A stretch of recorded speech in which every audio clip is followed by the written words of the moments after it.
Hey, let's say you're walking home with your McBurger from Taco Bell, and you see it. Shia LaBeouf. Anyway, you see a boy spray painting a wall. You walk up to him and politely ask, "What in fuck's name are you doing?" He turns around and says, "I'm not fond of the color green," and leaves. All you are left with is your McBurger and an ugly graffiti that could have been done by a child. Now, let's talk about graffiti. I'm pretty sure most people know what graffiti is, and on the off chance you don't know, here's a picture. I wonder why sometimes graffiti is still done today. And I'm talking more about the gang mark your territory type of graffiti rather than the self-expression artistic side, though both are still very illegal. It was self-expression. Fuck! You're going straight to the slammer. I want to talk about how graffiti ends up in the weirdest places. Every now and then on a wall, but also in restrooms and abandoned buildings. Let's talk about restrooms. They're a weird spot to think about graffitiing up considering there are constantly people coming in and out because it's a restroom. People gotta go. So you don't even have privacy. Also, why do you guys choose the toilet seat as a spot? Do you have any idea how dirty that seat is? And it's inside a public restroom. There is a reason why they have those paper seat covers.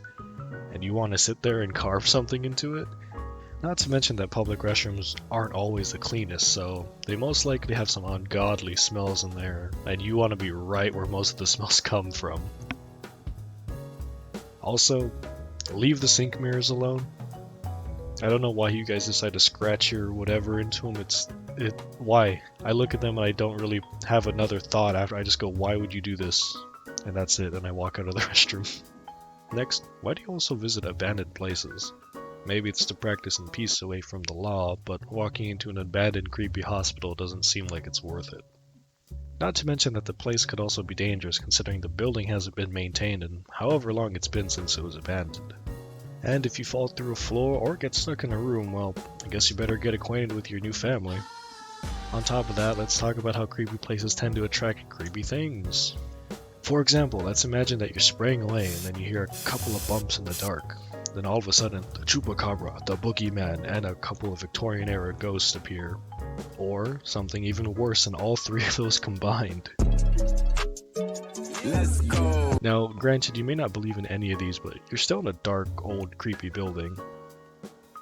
Now, that's really all I have to say about graffiti, and if you enjoyed, leave a like, and if you want to see any of my future content, subscribe. And as always, have a wonderful morning, noon, or night.